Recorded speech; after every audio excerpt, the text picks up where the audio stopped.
también agradecerle al doctor José Antonio Neira Flores, ¿no? Juez supremo de esta corte y director de la escuela. Bien, el día de hoy quiero compartir con ustedes algunas ideas sobre un tema muy litigioso, ¿no? Que es la acción pauliana, ¿no? O que se denomina también pretensión procesal de ineficacia. U otros también le llaman acción revocatoria o pretensión revocatoria. Más allá de las denominaciones, ¿no? Vamos a centrarnos un poco en los requisitos y el tratamiento jurisprudencial que han recibido los requisitos de la acción pauliana, ¿no? en nuestro sistema. Quiero reflexionar sobre todo sobre una reciente sentencia en casación, ¿no? La 1688-2016, que se refiere a un caso, colegas, que la próxima semana cumple 9 años de duración de acción pauliana. Y recién se va a sacar la sentencia de primera instancia. O sea, de repente llega a los 15 años. Posiblemente llega al Mundial de Qatar, ¿no? Esperemos que no, ¿no? Pero es posible. Y en esta sentencia en casación se declara nulo, ¿no? Las sentencias de vista y de primera instancia, y por eso el proceso ha regresado a primera instancia, ¿no? Está en el 31 juzgado civil, es el expediente 32.727/2009. Aquí hay un caso bastante interesante que también vamos a analizar. Bien, entonces empezamos. Cuando uno habla, ¿no? de acción pauliana, esta figura que está regulada en el artículo 195 en adelante del Código Civil, lo primero que viene a la mente es cuando estudiamos el curso de acto jurídico, ¿por qué se llama así? ¿No? La verdad es que no se sabe con certeza por qué se llama pauliana. Se supone que es por un pretor romano llamado Paulus, ¿no? Y de ahí vendría el nombre, ¿no? Hay bastante especulación. Lo cierto es que incluso remontándose al derecho romano, se advierte que los pretores, pues esta figura tiene origen en los jueces romanos de fines de la República Romana, en estas enajenaciones, actos de disposición fraudulentos del deudor, ¿no? Frente a una obligación pendiente de pago, ¿no? Que es un poco la idea que todos manejamos, ¿no? Tenemos un deudor que se deshace de sus bienes, de tal manera que cuando el acreedor quiere cobrar, ya no hay bienes que rematar, ya no hay bienes que agredir. Entonces el acreedor dice, esos actos por medio de los cuales el deudor se ha deshecho de sus bienes, esos actos jurídicos, esos contratos por medio de los cuales el deudor ha disminuido su patrimonio, el acreedor los va a atacar, los va a cuestionar. Con el Código del 36, ¿no? Era la anulabilidad el mecanismo. Con el Código del 84, ¿no? Siguiendo las tendencias modernas, siguiendo la huella del Código Civil Italiano de 1942, se estableció la ineficacia relativa. ¿En qué consiste esta ineficacia relativa? Que frente al acreedor, ese acto o actos de disposición del deudor por medio de los cuales disminuye su patrimonio, no van a ser declarados ineficaces, no va a producir efectos frente a ese acreedor. De tal manera que ese acreedor va a poder atacar, va a poder ejecutar a efectos de hacerse cobro los bienes que son materia de esos actos de disposición, ¿no? Eso es un poco lo que manejamos todos. Pero acá hay un temita. Si uno ve, ¿no? un poco nuestra doctrina tradicional, la que se construyó, la que se formó inmediatamente después de la dación del Código del 84, los primeros comentaristas señalaban que el requisito de la Pauliana, como así le vamos a llamar a lo largo de esta exposición, la Pauliana secas, era la insolvencia del deudor o la disminución patrimonial del deudor. O sea que luego de celebrado el acto jurídico, el deudor queda con poco patrimonio. Y se resalta la idea de insolvencia. Hay una disminución patrimonial de tal manera que no le permiten al deudor afrontar las obligaciones. Bueno, esa idea tal cual, ¿no? Ya ha sido bastante superada, dicho sea de paso, por la doctrina que desarrolló el código que nos ha servido de fuente en este punto, que es el código italiano, ¿no?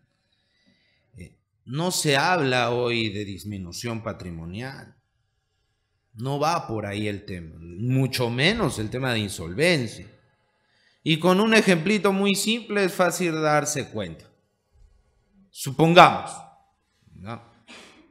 Supongamos que alguno de ustedes, doctores, doctoras, me debe 100, ¿no? Y tienen un inmueble, su principal activo patrimonial, un inmueble inscrito en registros públicos, que vale 500. Ustedes lo venden. Esa venta es genuina. Esa venta es real. Si ustedes lo venden, colegas, ustedes van a recibir el precio. Van a tener dinero. Y ese dinero, obviamente, también se debe considerar como parte de su patrimonio. Es más, podrían incluso pagarles a ustedes al momento de vender ese único inmueble inscrito, pagarles incluso más allá del precio del mercado. ¿Puede ir la Pauliana en ese caso? Sí. Y ahora voy a explicar por qué. ¿Hay allí disminución patrimonial? ¿El patrimonio se ha empequeñecido? No. Es más, pues si les están pagando más allá del precio de mercado, en realidad su patrimonio ha aumentado. Y de insolvencia, pues ni hablar, ¿no? Porque si les están pagando más. Entonces, si yo me quedo, colegas, con la idea de que es disminución patrimonial, el patrimonio se achicó, insolvencia, no voy a poder aplicar adecuadamente la figura. Porque supongamos, no es mío, supongamos, en este ejemplo, ¿no?, de la deuda que tienen conmigo de 100, el activo patrimonial que tenían inscrito en registro público, el único, el principal, que vale 500, supongamos que lo han vendido por 700. O sea, ha habido aumento patrimonial y de insolvencia no se puede hablar. Pero ¿por qué iría la acción pauliana allí? Porque existe el peligro. ¿Cómo así? Si ustedes tienen el dinero, reciben los 700, ese dinero es fácil de esconder, fácil de ocultar, fácil de sustraerlo de acciones de ejecución. Porque el dinero, doctores, como sabemos, se puede esconder en cualquier colchón. Supongamos, ¿no?, para seguir con esta línea de razonamiento, reciben los 700, yo me entero que en registros públicos ya no tienen nada a su nombre, me asusto, me preocupo, porque no hay un bien que pueda servir para una eventual ejecución si ustedes no me pagan. ¿no? Yo voy y presento una pauliana contra esa compra-venta. Los demando a ustedes y a su comprador, pidiendo la ineficacia de esa venta. ¿Y ustedes qué podrían decir? No, un momento, aquí hay una constatación notarial donde un notario ha ido, ha verificado cuánto tengo en la caja fuerte de mi casa y ahí tengo 700. Y bueno, una casa de un familiar, porque no es mía, pues la que tenía he vendido. Ahí está, 700. O sea, tengo hasta para pagarle la risa a usted. Así que no va a la pauliana porque no ha habido disminución patrimonial. Yo tengo mucho dinero en una caja fuerte. Pero ese dinero, insisto, doctores, se puede esconder, se puede ocultar. En ese instante, de repente, ¿no?, un notario podría dar fe de que caramba se tiene semejante cantidad de dinero en una caja fuerte, pero ese dinero en la mañana está en la caja fuerte y en la tarde de repente ya no. Se reparte en diversos colchones. Entonces, esa característica de fácil ocultamiento que caracteriza, pues, a los bienes muebles valiosos como el dinero, principalmente el dinero, las joyas, hizo a la doctrina reflexionar sobre si era adecuado seguir manejando la idea de disminución patrimonial, de insolvencia como presupuesto de la pauliana. Ya no se habla entonces tanto de disminución, sino de peligro de cobrar, o peligro de no cobrar, mejor dicho. Se habla, sí, de disminución de patrimonio, pero ya no de cualquier patrimonio, sino de disminución del patrimonio de fácil ejecución. Si uno revisa doctrinas sobre acción pauliana de los años 50 en adelante, europeas sobre todo, va a encontrar que la figura de la que estamos hablando gira sobre esa idea. Peligro de no cobrar. Que luego del acto de disposición el deudor quede en una situación tal que existe el peligro de no cobrar. Ya no se habla de insolvencia, disminución patrimonial, no, ya no se habla de eso. Porque luego de los actos de disposición, sobre todo si son a título oneroso, el deudor puede terminar con más dinero, con más patrimonio. Pero el patrimonio que tiene es de difícil ejecución, porque es fácil de esconder, como las joyas o la plata. Claro, de repente alguien podría decir, oiga, doctor, profesor, ¿y si la plata está en una cuenta bancaria? ¿Qué opina? Porque existe el embargo de cuentas. Sí, pero también se considera de fácil ejecución. De difícil, perdón. ¿Por qué? Porque la persona en un momento puede tener ese dinero y en otro momento puede retirarlo del banco, por más que sea a plazo fijo. Pues si hay una penalidad, paga la penalidad y saca la plata del banco y la esconde. Entonces, el dinero, esté en un colchón o incluso esté en un banco, es de difícil ejecución. Entonces, eso es importante. Porque cuando el artículo 195 del Código Civil habla del perjuicio al acreedor, se refiere a eso. Varias veces he visto en la práctica y absolviendo inquietudes en la Academia de la Magistratura, cuando algún discente no comenta, oiga, profesor, ¿qué es esto del perjuicio al acreedor? Porque no estamos en un tema de responsabilidad civil para decir que al acreedor le han causado un daño. ¿Qué entendemos por el perjuicio pauliano? No del 195. Eso, que el patrimonio del deudor ha quedado con bienes de difícil ejecución. Y si hay bienes de fácil ejecución, estos no alcanzan para cubrir la deuda. A eso se refiere, doctor. Ese es el perjuicio pauliano. No confundir con el perjuicio de responsabilidad civil, que lo he visto. Se le explica todo en la demanda al juez y el juez dice, inadmisible, explícame el perjuicio. Que dicho sea de paso, recientemente me ha pasado. Entonces uno le dice, oiga, no, el perjuicio pauliano es esto, no es de responsabilidad civil. Ah, verdad, no, ya, admítase. No, pues está bien. Si hubiera sido improcedente, sí lo hubiera traído acá la resolución. Entonces, ese es el perjuicio pauliano, doctores.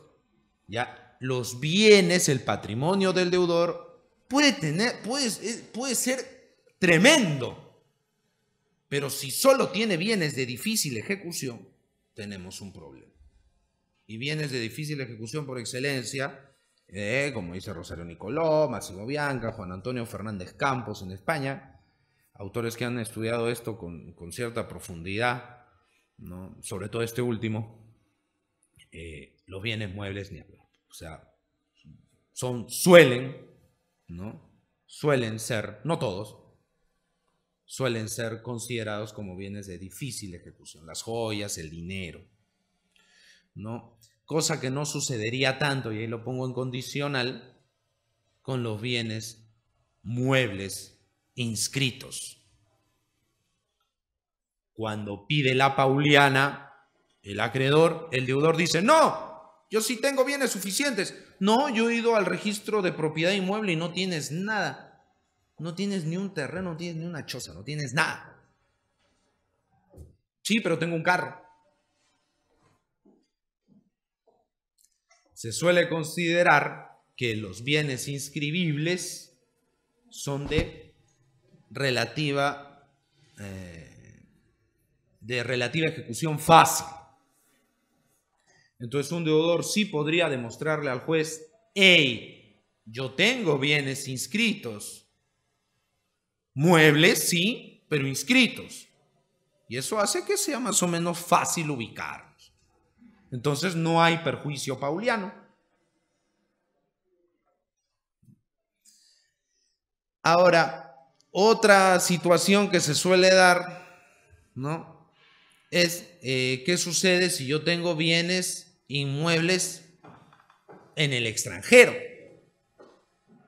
Ese es otro supuesto de bienes de difícil ejecución.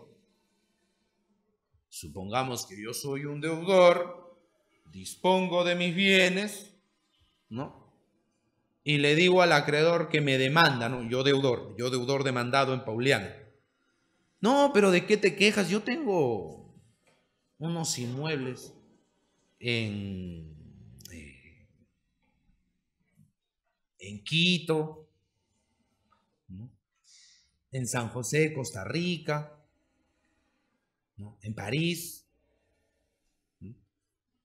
Esos son bienes de fácil ejecución para un acreedor peruano. Complicado. Pero fíjense, esos bienes seguramente pueden valer mucha plata, pero son de difícil ejecución.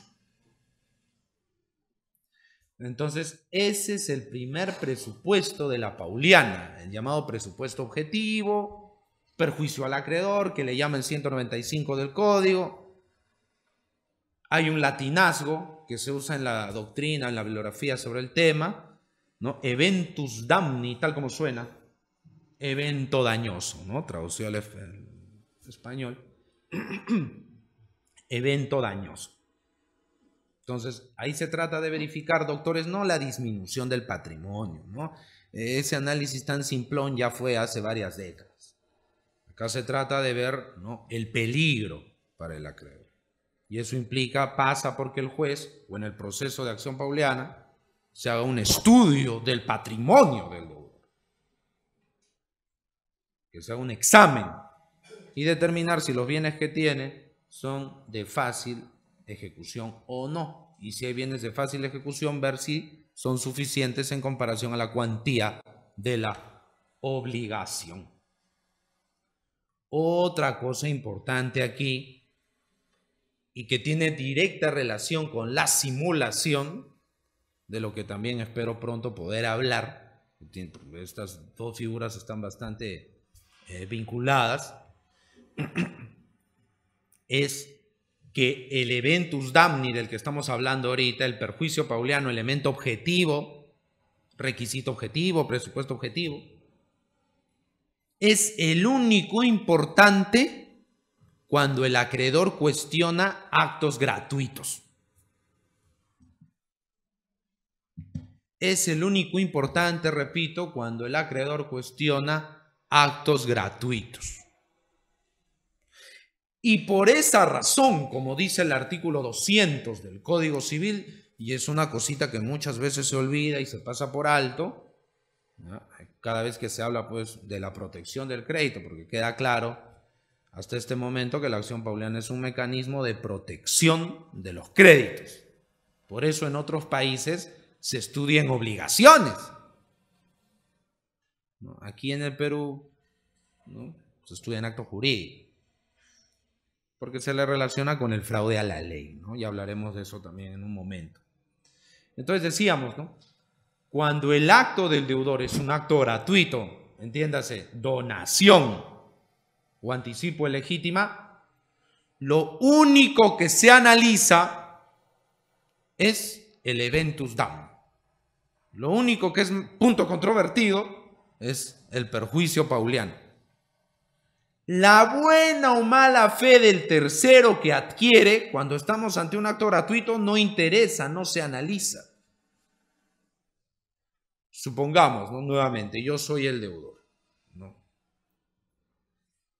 y le hago una donación, ¿no?, a mi amigo. Le hago una donación a mi cuñada. Mi amigo, mi cuñada, podrán decir, somos donatarios de buena fe.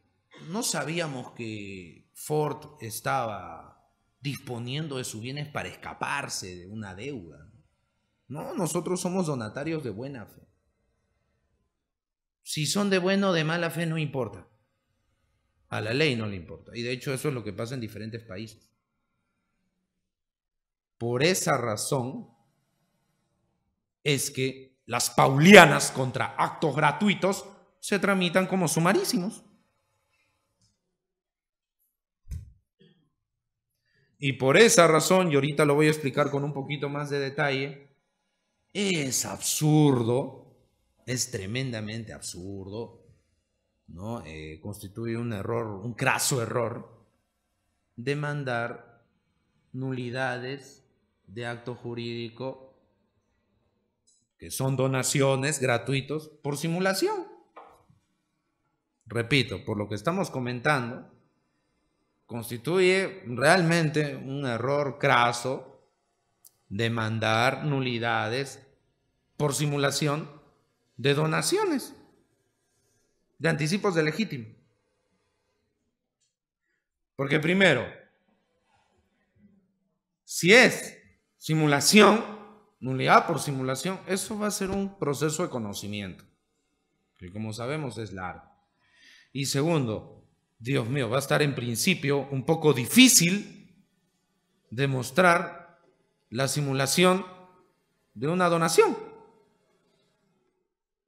Porque la clásica, y de eso vamos a hablar ahorita, también en este caso, que ya va por la década de duración, en ese caso, ya, cuando el deudor dispone gratuitamente, ya,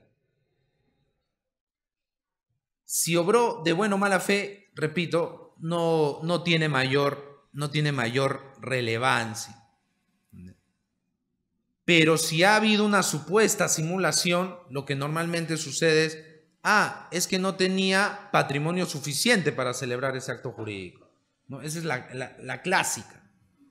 ¿Con qué bienes habrá celebrado ese? ¿Con qué patrimonio? ¿Con qué dinero habrá comprado? ¿No? Se dice cuando se cuestiona vía simulación una compra-venta. Pero en una donación es difícil. ¿Cómo vamos a saber, por ejemplo, que unos padres que deben dinero, para evitar que el acreedor les embargue su casita, le donan la casa a su hija. Y un acreedor, mal asesorado ciertamente, pide la nulidad por simulación. A ver, ¿cómo vamos a demostrar que eso es simulado? ¿La solvencia de la hija importa? No, pues no, es que es gratis. No se transfirió la posesión, no, la hija puede decir, no, mis papás me lo regalaron y yo quiero que mis papás vivan acá. Soy agradecida con ellos. Demuestra. Cuando es más fácil plantear una pauliana por un proceso sumarísimo y decirle al juez, oiga, señor juez, estos padres, que no, esta sociedad de gananciales, esta sociedad conyugal, que nos debe dinero, se ha quedado con bienes insuficientes. Y la hija va a decir, no, yo soy de buena fe. No importa, pues, sí, ya eres de buena fe, lo admito, y igual tengo que ganar. Entonces, mucho cuidado, ¿no? Hay que tomar nota de eso, porque yo sí he visto varias veces que se piden nulidad por simulación de actos gratuitos para tratar de rescatar el crédito, defender el crédito. Mal, no tenemos la pauliana contra actos gratuitos, que es súper rápido. Y la buena, mala fe, no hay nada, que simplemente tengo que demostrar. Mi deudor se ha quedado con bienes ejecutables insuficientes para que cubra lo que me debe. Punto. Cosa que no sucede cuando el acto es oneroso. Ahí la cosa se pone, pues, ciertamente más complicada. Pero aquí, doctores, ¿no? Hay que hacer una distinción clara, ¿no? Y en esto de la doctrina nacional, ¿no? Y extranjera también, ¿no? Luego de la segunda mitad del siglo XX, les decía, ¿no? Es ineficacia. El acto que se cuestiona con acción pauliana se asume, se presume que es ineficaz.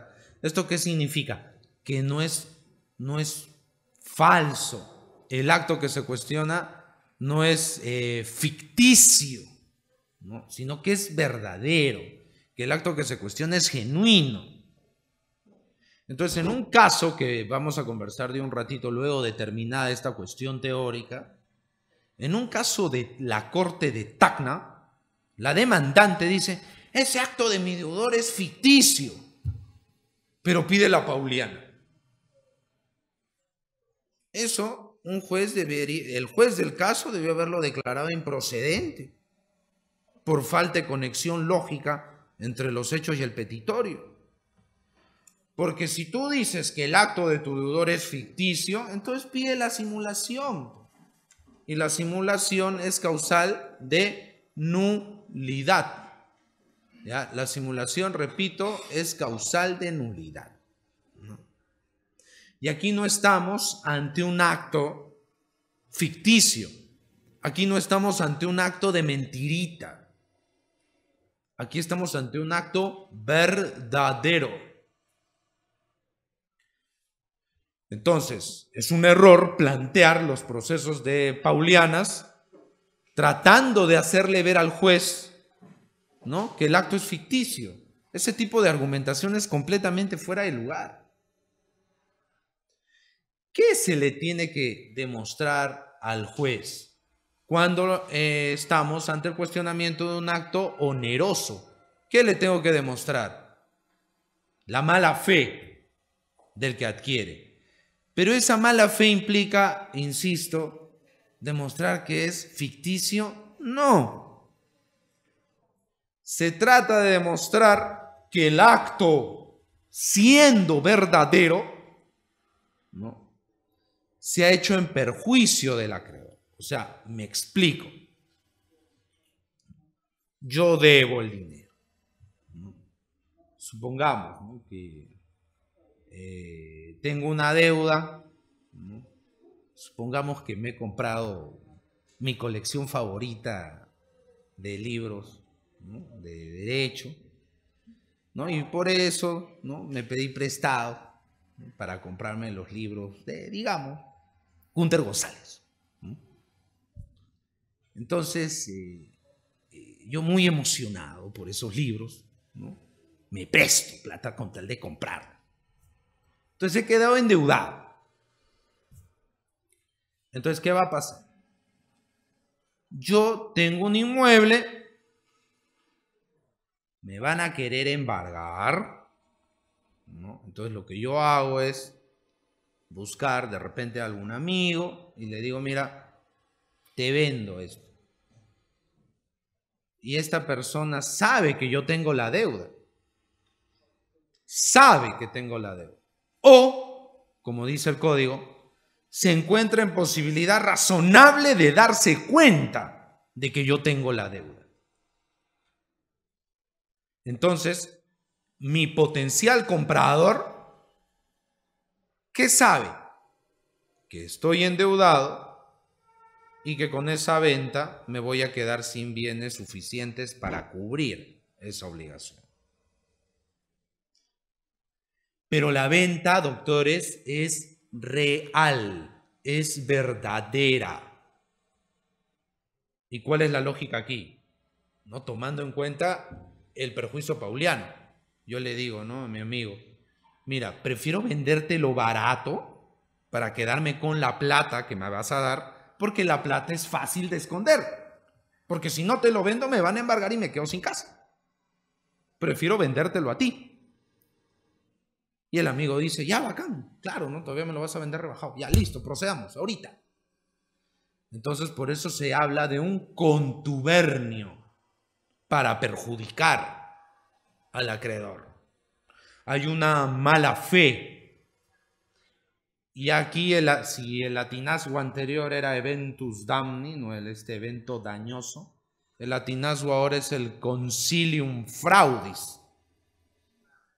Concilium, acuerdo, ¿no?, fraudulento, con el ánimo pues de perjudicar el cobro. Ahora, doctores, si uno se fija bien, probar esto debe ser bien difícil, ¿no? Bien difícil. Como dicen los más chicos, bien yuca. Claro, porque yo como acreedor que quiero pedir la ineficacia de mi acto, del acto de mi deudor, perdón, ¿yo qué tengo que demostrar?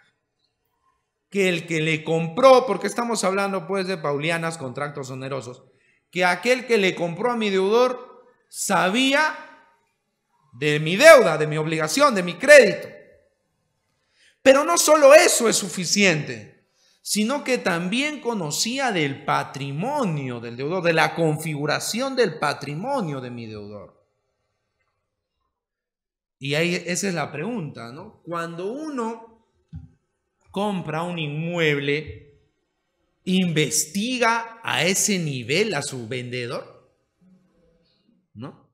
Oye, ¿tú debes? ¿No? Uno se fija el registro público y en función de eso hace todo. No investiga debes o no debes, o qué otros bienes tienes, porque eso también tendría que indagar. Porque podría de repente decirse, ¿no? Oiga, usted no pudo sospechar de que algo andaba mal, puesto que luego de esta venta su vendedor se quedaba sin ningún inmueble registrado a su nombre. Ustedes con justa razón podrían decir, ¿y yo qué voy a saber? O sea, ¿por qué voy a rebuscar tanto a mi vendedor? O sea, me quiso vender y ya. Eso es, en principio, es muy difícil. ¿No? Muy difícil, muy complicado. Por esa razón, esto se tramita en proceso de conocimiento. Y evidentemente se presume la buena fe, ¿no?, del que adquiere. Pero repito, aplicando correctamente la regulación, es bien complicado ganar una pauliana. No es tan simple.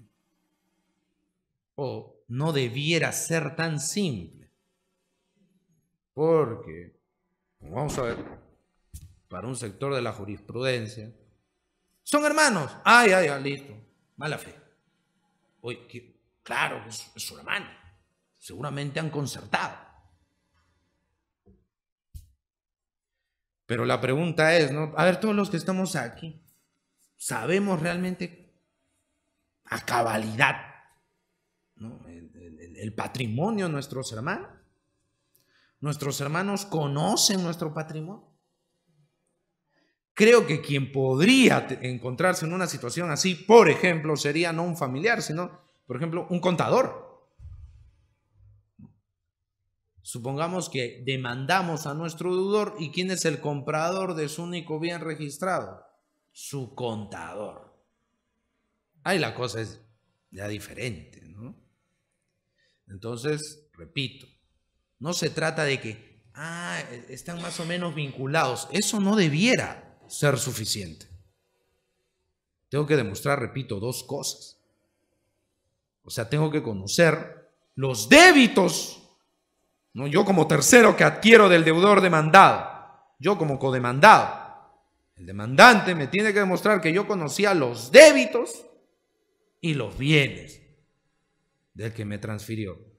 Y demostrar eso es bien, insisto, es bien difícil, ¿no? Por eso este autor italiano, Emanuele Lucchini Guastalla, dice que es un poco vinculado a lo que Jering llamaba la prueba diabólica. Es bien complicado, ¿no? Un poco yo quería llamar la atención sobre eso. Una pauliana contra acto gratuito es una cosa muy simple. Y si realmente hay perjuicio pauliano, es muy difícil perder un caso así.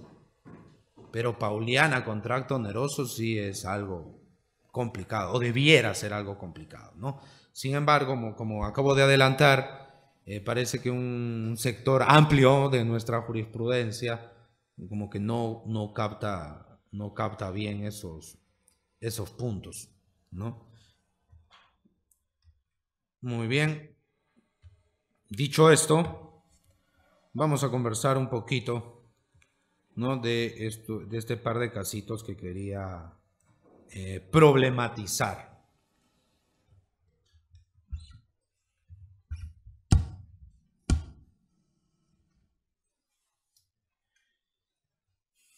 Uno es una casación que ha circulado bastante en redes sociales, ¿no? Y creo que nos permite, ¿no?, un ejercicio saludable de lo que estamos conversando, hacerlo aterrizar. Luego viene la otra casación, la que no ha circulado en redes sociales, no es la que hemos un poquito ubicado luego de una pequeña pesquisa. A ver, esta casación, la de Tacna, es la 2634-2015 de la Sala Civil Transitoria. No son resoluciones más o menos frescas, ¿no? ¿Qué sucedía aquí? A ver, un poco los hechos, ¿no? Una mujer, una joven, ¿no?, había tenido 2 hijos, ¿no?, con un conviviente suyo, y este señor, este malandrín, no quería responder, ¿no?, por los alimentos. Este señor, este sujeto, tenía un inmueble ubicado en el Alto de la Alianza, ¿no?, esta zona, pues, histórica de Tacna. Y la dama, ¿no?, la mamá, la joven, le embarga esto por el tema alimentario. Un embargo en forma de inscripción de hasta 15.000 soles. Ya había una pensión alimenticia asignada de 400 soles mensuales, aproximadamente. El embargo ya se había inscrito en el registro, doctores, doctoras. Pero este este sujeto vende el inmueble a su hermano por 4.000 soles. Y ahí la mamá, la joven, en su demanda, como lo relata la casación, dice: ese acto es ficticio. No es verdadero, es un acto irreal, dice ella. Y yo pido la acción pauliana porque necesito que eso se declare ineficaz. Porque el deudor alimentario se está quedando sin bienes suficientes. Y es evidente que hay un contubernio entre ellos porque es el hermano. Nos han puesto de acuerdo para rescatar al inmueble de acciones ejecutivas por el tema alimentario. ¿Qué le dice el juez de primera instancia y qué le dice la sala civil, ¿no?, de la ciudad heroica? No, con un criterio no tan criticable, sí, pero no tampoco diremos pues un error garrafal, no tampoco, ¿no? Le dice, ¿no?, y esto nos permite reflexionar un poquito más sobre el eventus damni. Le dice: oiga señora, mire, usted ya tiene su embargo, ¿no? Así que su crédito ya está garantizado.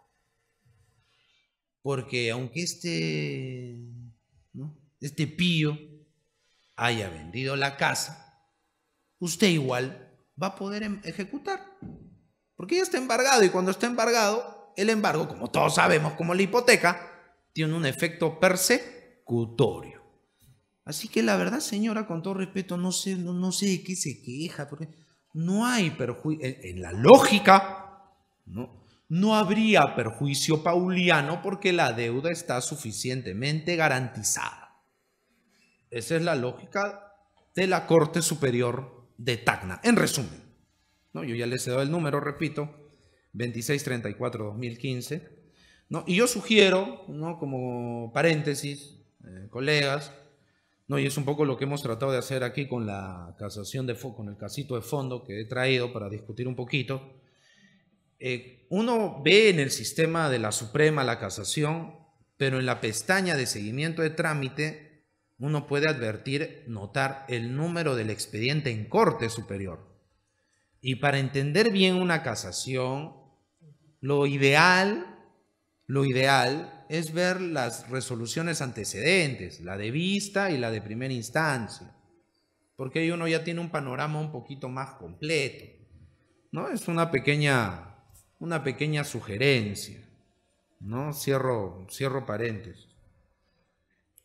Bueno, entonces, en resumen, ¿no?, con cargo a que ustedes, doctores, puedan ir un poco más allá, escarbar un poco más, le dicen eso a la señora, ¿no? No hay perjuicio pauliano, usted no puede decir que no hay garantías o no hay un patrimonio que pueda responder por la obligación, porque caramba, hay un embargo de 15.000 anotados, señora. Así que tranquila. Presenta su casación.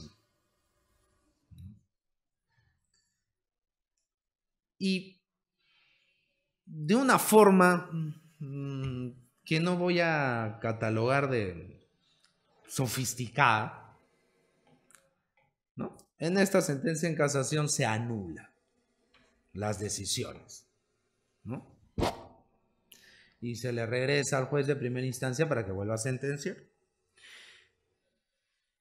Y el criterio de la Suprema, en resumen, en esta sentencia es más o menos así: el derecho a los alimentos está vinculado al interés superior del niño. Acá hay unos niños involucrados.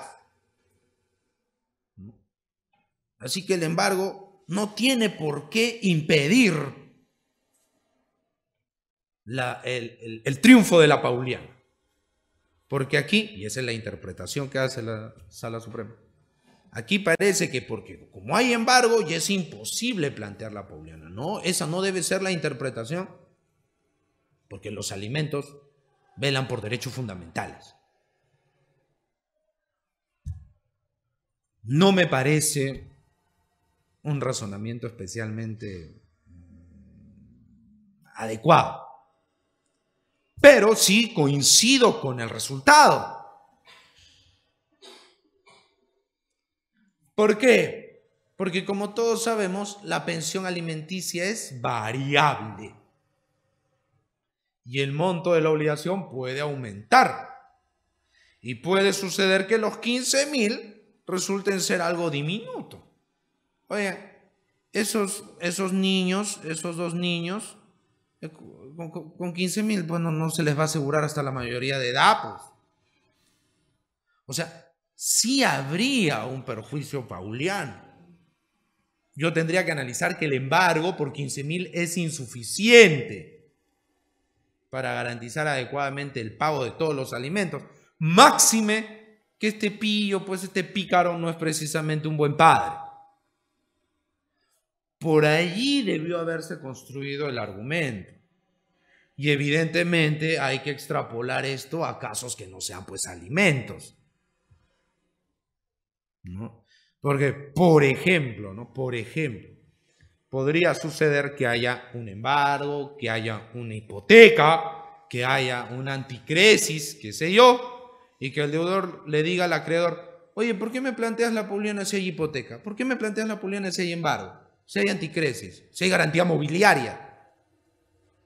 El acreedor tiene que demostrar: sí hay, sin duda, hay esas garantías, pero resultan insuficientes para cubrir el real alcance de la obligación, ¿no?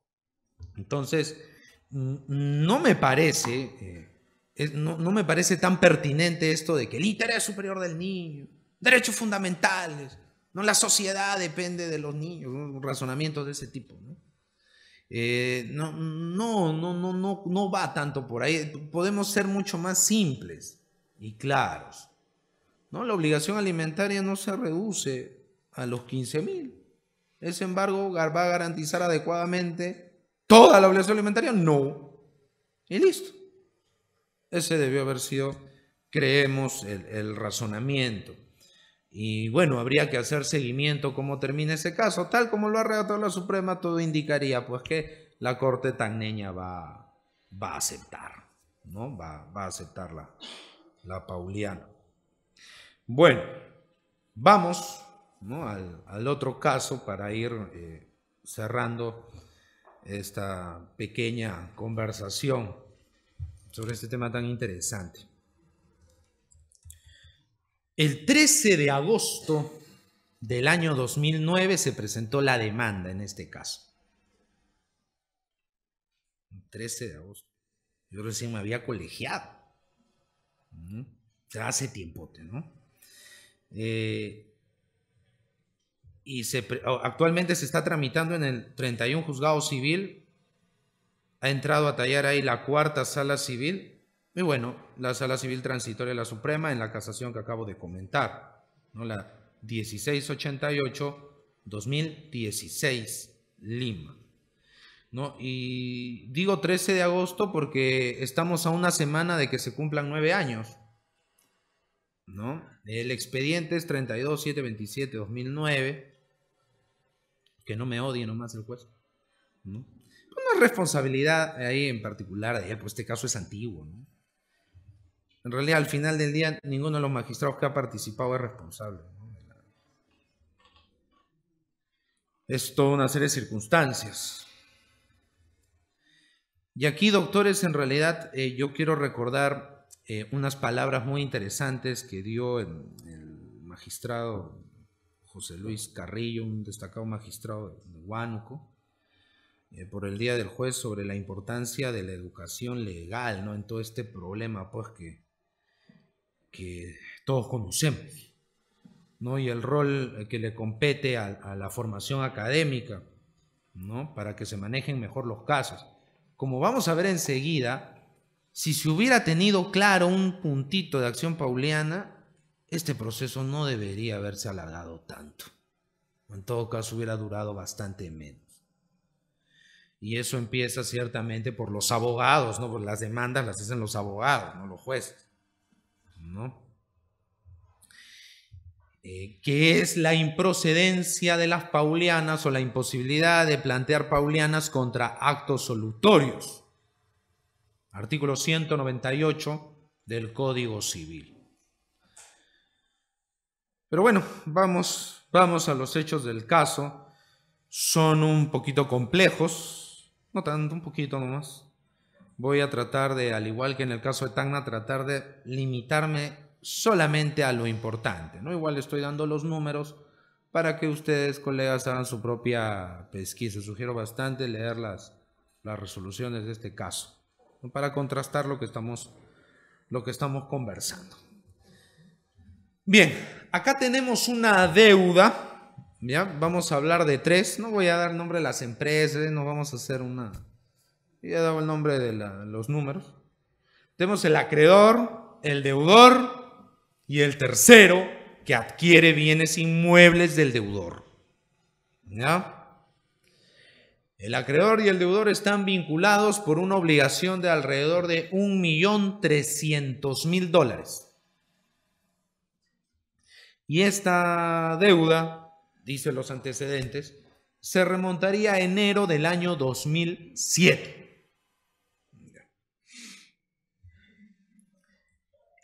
En diciembre del 2007, el deudor celebra una promesa de venta sobre un inmueble de su propiedad. Celebra una promesa de venta. No vende, solo, insisto, celebra una promesa. Y en el mismo diciembre, esa promesa, ese contrato de preparatorio, se inscribe en el registro público. Hasta ahí surgiría alguna pregunta. ¿El acreedor hizo algún acto público en sede registral contra este acto a propósito de la deuda del deudor? ¿Lo embargó al deudor antes de hacer la promesa de venta, por ejemplo? No.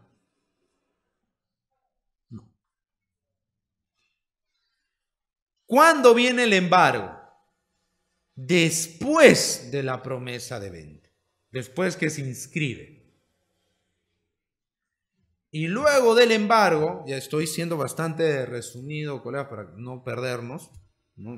Incluido yo, relatar el caso es, insisto, extenso, ¿no? La sentencia en casación tiene varias páginas. Luego de la inscripción de la promesa, parece pues que se le prende el foco al acreedor, ¿no? Uy, ¿qué va a hacer? Embarguemos. Y embargo. Y anota el embargo.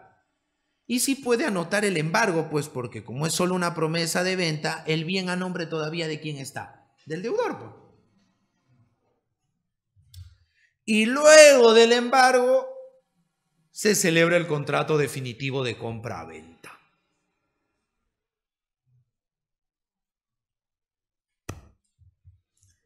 ¿Qué hace el acreedor? Pide paulianas contra el precontrato, la promesa de venta, y contra la venta definitiva. Pero no solo eso, sino que después de estos actos, ¿verdad?, que son del 2007, 2008, el 2009, porque insisto, esta demanda es de agosto del 2009, pero poquito antes de eso, en abril del 2009, hay una dación en pago. ¿De quién? Del deudor con el tercero. O sea, resulta que el tercero, espero se me esté siguiendo, el tercero supuestamente era acreedor también. O sea, el deudor al tercero le transfiere un inmueble por la preventa y la venta definitiva. Pero también le transfiere por dación en pago 2 inmuebles ubicados en Pisco. Y supuestamente ahí en la dación en pago se dice, ¿no? Esto es por una deuda de alrededor de $300.000. Entonces el acreedor, ¿qué había pasado con el acreedor? ¿no? El acreedor demandante de este juicio, ¿no? Dice, con la compra-venta, él estaba ahí como que reclamando, tratando de negociar para cobrar. ¿Por qué? Porque estaría, entre comillas, con la tranquilidad de que estaban los inmuebles de Ica, pues. Pero cuando ya dispone de los bienes de Ica, ya, pues, ya reacciona, ¿no? Ya dice, tengo que actuar porque si no, este deudor se va a quedar sin nada y no voy a cobrar nunca el tremendo dinero que se está debiendo. Y ahí plantea Pauliana también ¿contra qué? Contra la dación en pago. En consecuencia, tenemos una Pauliana, una demanda de Pauliana que busca cuestionar 3 contratos: la preventa, la venta y la dación en pago. Entonces, ¿qué dice el juez de primera instancia? ¿No? Después de un largo proceso, ¿no? Acá en Lima. Fundada en parte. ¿Por qué? Fundada, ¿cuáles actos se van? Ya. El juez de primera instancia razonó, en resumen, ¿no? Insisto, de esta manera. Dijo, a ver, ¿qué pasó acá? ¿No? Y agregando algunos datos adicionales, doctores, a los hechos que acabo de explicar. Se anotó la preventa en el registro. Luego viene el embargo. Y luego viene la venta definitiva. Pero antes de la venta definitiva, después del embargo, el acreedor se comunica con el tercero y le manda carta notarial y le dice, oye, no compres nada, no hagas esa venta definitiva, porque tu vendedor me debe más de $1.000.000. Si tú procedes, pese a lo que te estoy diciendo, procedes a comprar de forma definitiva, estás obrando de mala fe. Te estoy avisando. Y que obviamente el tercero le responde, tú estás loco, yo tengo mi preventa y esa preventa registralmente es anterior a tu embargo. Sí, me acabo de enterar que debe plata, ¿no? Pero bueno, eso no es mi problema. Yo aquí simplemente voy a ejecutar mi contrato preparatorio inscrito antes que tu embargo. Entonces, ¿qué dice el juez de primera instancia? Oye, el tercero ahí tiene razón. Él no sabía de nada. ¿Cómo puedo probar la mala fe del tercero ahí? No, pero la venta es después del embargo. Sí, pues, pero esa venta se basa en un acto anterior, inscrito antes que el embargo, que es la preventa. Y al momento de la preventa, registros públicos no revelaban nada. ¿Qué mala fe? No hay prueba suficiente. No veo algo contundente, dijo el juez de primera instancia. ¿Pero qué dijo el demandante? No, sí, lo que mencionábamos hace un rato. Sí están vinculados. Vinculados. Es que no se trata tampoco de demostrar, insisto, vinculados. Yo puedo estar vinculado con mi hermano o con mi hermana, con mi cuñado,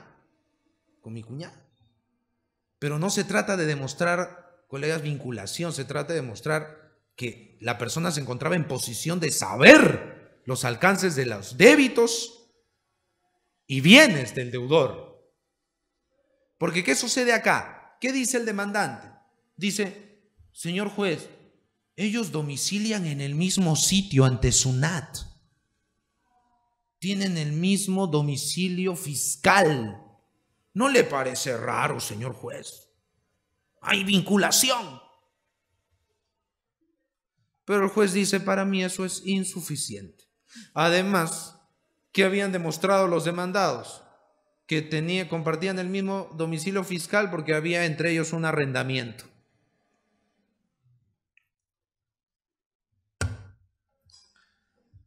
Ya. Por ese lado, infundado. Pero sí fundado por la dación en pago. Porque ¿qué dice el juez? Oye, la dación en pago sí fue con total mala fe. Porque ahí tú ya sabías que había la obligación. te mandó la carta notarial. Repito, todo el tema del precontrato fue 2007-2008, precontrato y venta. La dación en pago fue el 2009. Para el 2009, ustedes ya sabían que había una obligación grande. Pese a eso hacen la dación en pago. Lo han perjudicado. Han obrado de mala fe. Estaba clarísimo que conocían todo. Fundada en ese extremo. Apelación. ¿Qué dice la sala superior? No. Todo se cae.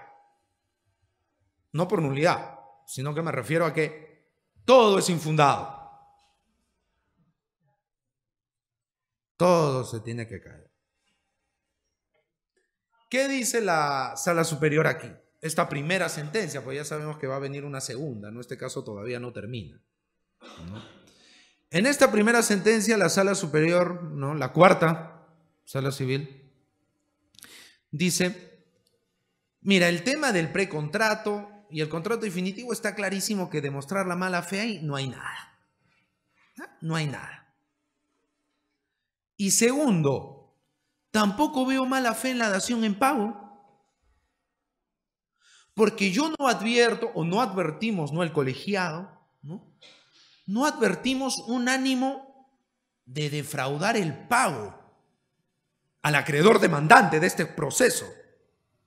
Lo que advertimos es más bien que quiere pagar una deuda con el tercero. Es una dación en pago que está en escritura pública. Que eso perjudique al demandante es algo circunstancial, algo casual. Aquí los demandados han hecho un acto solutorio y eso no es suficiente.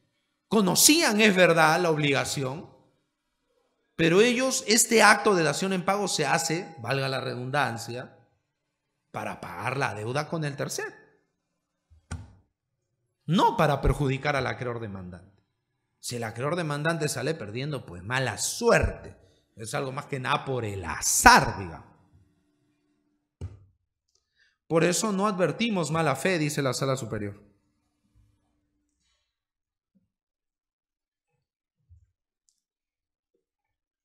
Y si domicilian en el mismo sitio, ¿no? Eso no tiene mayor trascendencia. Lo claro es que la dación en pago se ha hecho, insisto, para pagar la deuda pendiente de 300,000 y tantos dólares. Casación. Y la Suprema dice, nulo todo, ¿no? Regresa a la primera instancia. Por una cosa bien interesante que creo que va a ser de utilidad, doctores. Siempre se nos dice, ¿no? Sin que falte razón. Si las instancias de mérito ya han llegado a una conclusión probatoria en la Suprema, no se puede hacer nada. ¿No es cierto? Eso es relativo. Esto, doctores, se cae porque la Suprema dice no se ha valorado bien las pruebas.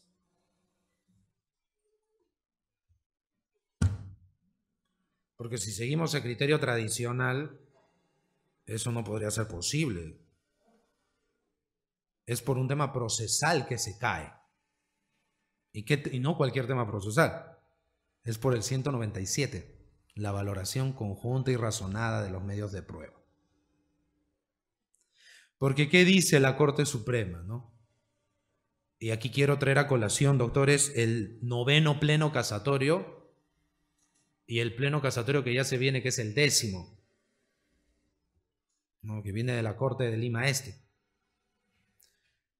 ¿Qué dice la Suprema? ¿No? Más allá de recogiendo en parte los argumentos, ¿no? Del demandante, ¿no? Que insisto, lo pueden apreciar ustedes en la pesquisa personal que hagan. No me gusta esa dación en pago, dice la Suprema. ¿Por qué? Porque simplemente dice a secas, se debe 300,000. Y ¿Y el origen de esa deuda? No hay nada. ¿Cómo nació? ¿Cuándo nació? ¿Por qué nació la obligación? ¿Qué información hay en autos? Ninguna. Me parece raro. Segundo, ¿no? Y ahí la Suprema ahí sí tiene razón. Segundo, o sea, tiene sentido esas observaciones. ¿Y eso lo han valorado en sede de mérito? No. Dos, ¿cuándo vence esa obligación? ¿Qué información hay? Ninguna. Y se cita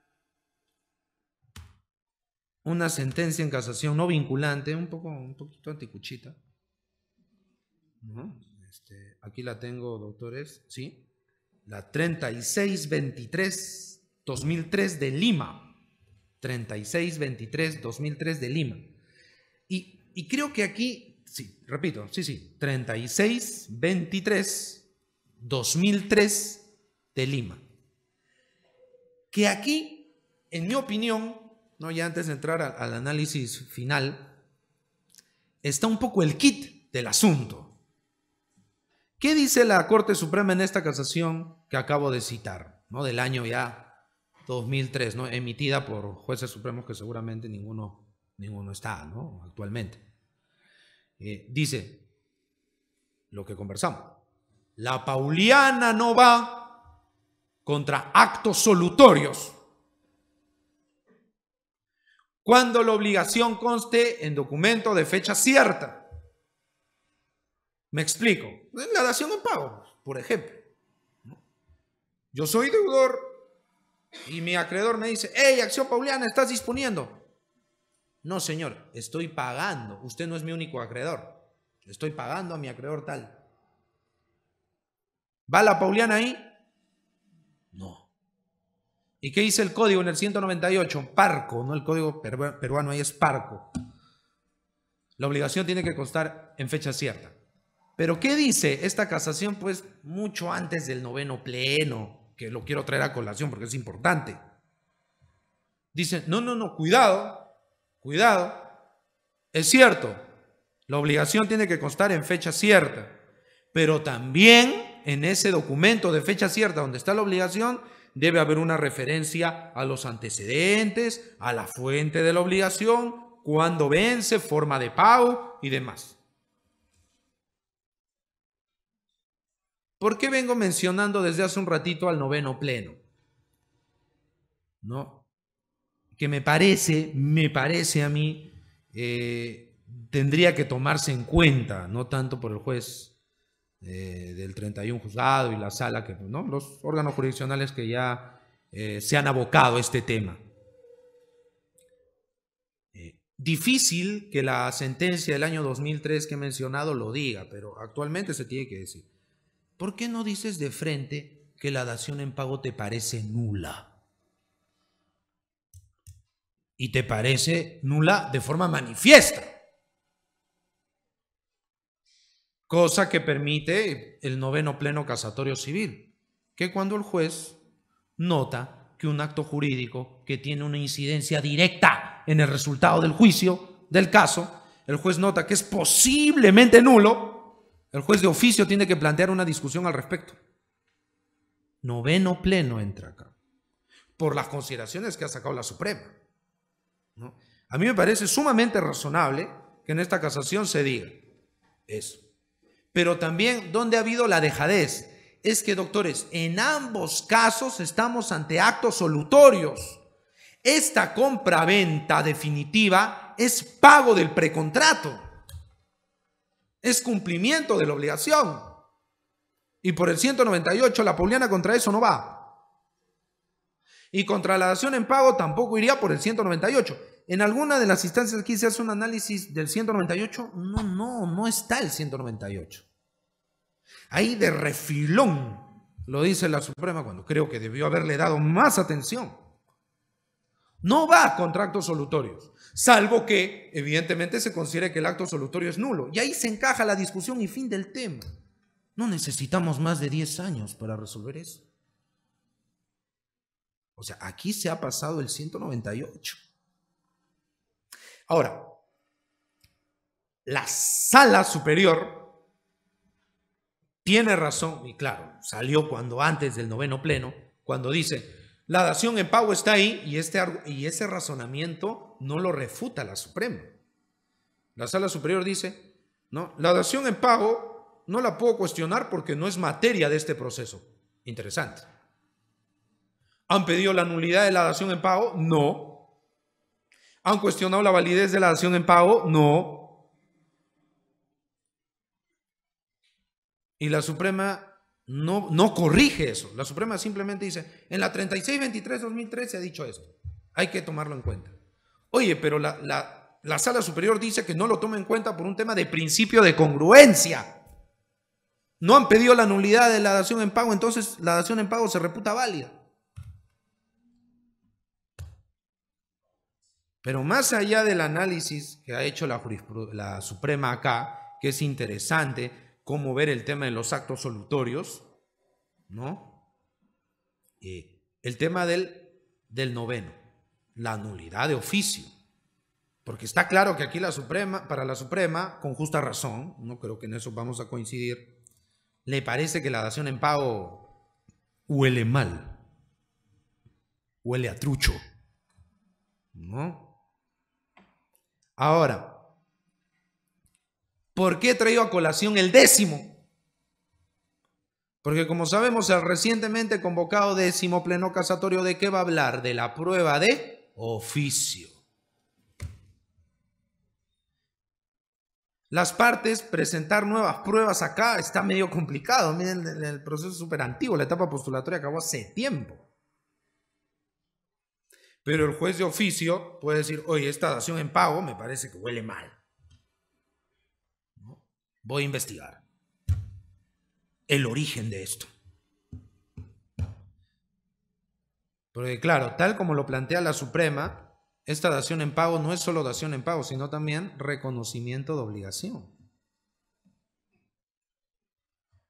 Que una obligación que, como dice la Suprema aquí, con razón, parece estar un poco en el aire, ¿no?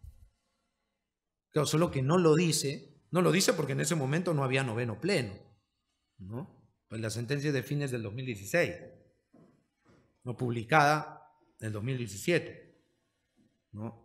Decir de frente de que caramba, aquí hay una posible nulidad manifiesta. ¿Qué es lo que tendría que alegar el demandante? Y que se puede ver de oficio. Y si no hay pruebas suficientes, podría invitársele al juez a actuar pruebas de oficio, ¿no? De repente se puede decir, señor juez, que exhiban la exhibición, que exhiban la documentación que sirve de base a esta deuda de la dación en pago. Si el juez considera pues que la dación en pago es trucha, evidentemente podría ir la pauliana, tendría, perdón, que ir la pauliana, ¿no? Porque el acto sería nulo, pues, doctores. Y como el acto es nulo, ya no tengo que entrar, ¿no es cierto?, a buena o mala fe, ¿verdad?, de la pauliana, porque ya salgo de la ineficacia, pues, ¿no? Sería nulo. Y para efectos de lo que quiere el demandante, está perfecto, ¿no? Porque esta dación en pago, si es nula, los bienes de ICA, ¿de quién van a ser todavía? Del deudor. Pero todo esto se hubiera simplificado más si las partes, el juez que empezó a ver el caso al comienzo, se hubiera dado cuenta que esto es un tema del 198. Y ahí reducir el análisis y punto. No complejizar tanto. ¿No?